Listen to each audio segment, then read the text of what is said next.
Hey YouTube, Burbbilly here.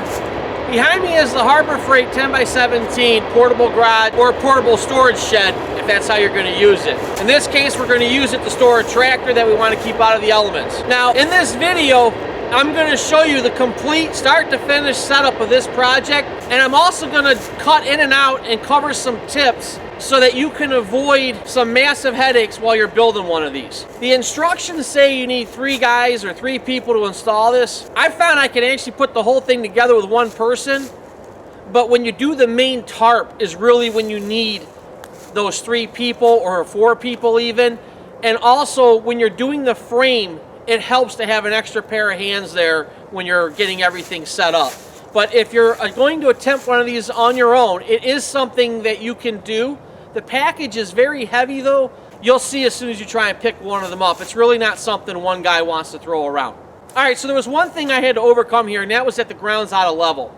This tent is built with the intention of we're gonna put gravel in and basically run some gravel out to make like a runway going into it. The ground is about 5 to 6 inches out of level. So what I did is I ran a 4x4 pressure treated board down one side, and I just kind of eyeballed in, squared off another 4x4, ran it out, and the ground was so much out of level that I ran a 4x4 with a 2x4 on top of it up this side, and it was able to sit on top of that, and that made it level. I'll take you in with a camera and show you what I'm talking about. But to secure it to the ground, I pounded stakes into the ground. They're like a 3/4 inch, maybe 2 foot long stake. All I'm doing with that is to get those into the ground was to stop lateral movement of this wood because I don't have anything really tying across it. If you're on level ground and you're not doing much with it, you really don't have to worry about that as much. But this also helps me anchor the tent to the ground. So I bored holes through those outside frames, ran the stakes through them into the ground, and that kind of holds them in place so they don't really shift much side to side. I'm going to take you inside and just show you how much it is out of whack. You can see there how I had to trim that board and then how big it grows over here. I added a deck board in this to stop the gravel from sliding out underneath it. And that 4x4 right there sits level, and it's on top of those other 2, like I said, on top of the 4x4 and the 2x4 there. Now everything is screwed together with galvanized screws. There's stakes driven through the bottom boards to hold them in place. We've got stakes outside to stop it from shifting laterally, so I think we're going to be okay with it. And then this area that I'm standing on here, like I was saying, is going to be covered with gravel and leveled out. Since we're inside the tent, I'm going to cut to a couple things that are extremely important. Right now we're looking at the back of the tent. I'm going to spin around. Now we're looking at the front of the tent. Those 2 tarps are the same in the box. I get a lot of questions about the tarp setup on this tent. How to do it, what are the tricks and tips with it. So I wanted to get this covered because it is a pretty big deal. You're going to get 3 pieces of tarp in this tent.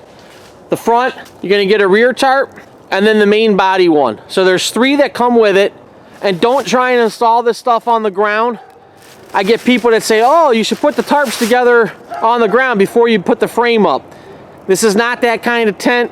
You would have a nightmare on your hands if you try doing it that way.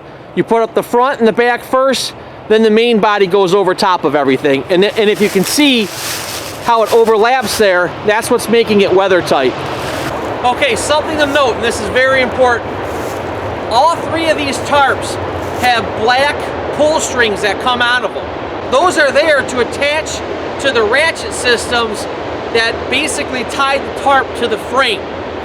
The problem is, if you don't tie something off on those strings before you start messing around with the tarp and lifting it up, they're going to suck up inside the tarp and you're going to have a hell of a time trying to get them back out again. I know this from experience, so trust me on this one. I've done a couple of these, so on this build, I tried tying off screwdrivers. They didn't quite work as well, so save yourself some aggravation. Get yourself some long stakes or some pieces of pipe.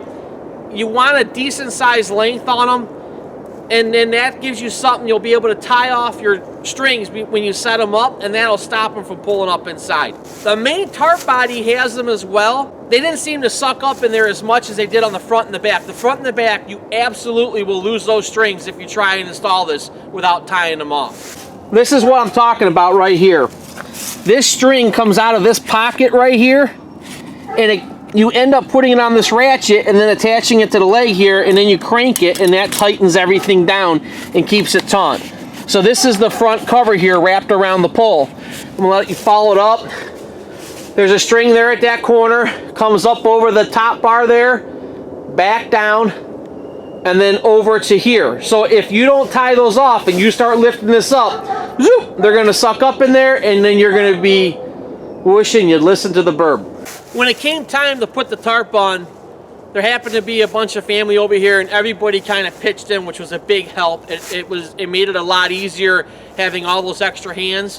When you do it, you're going to want to have a tall ladder in there. I had a 4-foot ladder with me, a step ladder, and then I had a taller, like Warner or Gorilla ladder that would expand up to, I think, you know, a 7 or 8 foot size ladder. You're going to want to have that, because especially what I'm doing here, where if you're putting it on a frame, you're lifting that main crossbar even higher up into the air, so you're going to have a hard time getting to that without a ladder.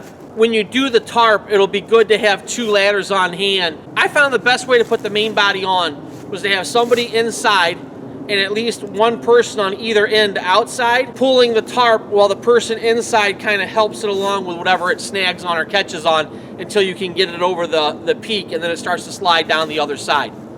Once you have it down the other side, go ahead and put those bottom cross braces in. And if I haven't covered it yet, I'm going to cover it here in a few minutes in this video. That's another tip that'll save you some time and some aggravation. They give you 2 ropes with the tent. You tie them off on the grommets on either side, and that's how you'll pull it up and over. I had a camera running at about 20 times speed through this whole entire build, so you'll see everything happening in fast motion, which is why I wanted to kind of do this part here and basically do a recap and cover the points that I think are really important. This is going to be a little bit of a longer video for me. Normally I don't do them this long. I like to try and keep them short, sweet, and to the point. But I really feel there's so much information to cover here. This is going to be one that hopefully will be worth your while to watch. I think by the time you're done watching this, you're going to feel very confident putting one of these up.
right, so cover's on. I'm gonna go freehand here. I wanna show you a couple tips or tricks to get this thing on that'll save you some time when you're doing it. So one of the things I did is the directions call to have those bottom crossbars installed first. But then you're gonna have to take them apart to attach them to the tent. So rather than put something on to take it apart again, I cut that corner out. I just temped in the legs. Now what we're gonna do is just connect the crossbars in now at the end. So you can do it either way, but this will save you some time if you're in a hurry. Also, another thing, make sure you have a taller ladder in there. You're gonna need something to help you get up there. There's some height on this, especially the way I'm doing it on this one, where we're correcting for the ground being out of level.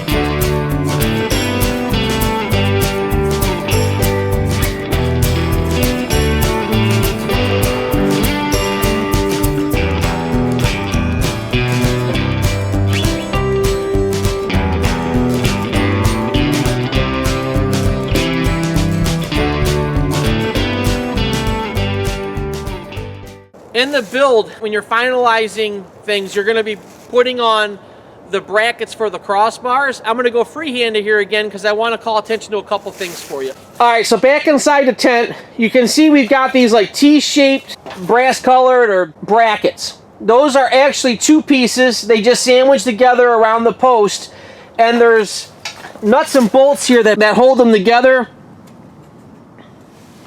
I believe that was a 10mm head on there to ratchet them down. So you want to have a ratchet with you to put these together. The end ones look like that. The middle ones look like this. Down here at the leg is where the 4 cotter pins go. There's a pin and then the cotter pin that goes through it. That locks the main legs into the feet. There's a stripe on the top of the tent. Try and line that up with your top crossbar there. If you do that, your canvas should be sitting level on the frame. As always, I hope you enjoyed watching this. I hope you found it helpful, and I'll see you in the next video.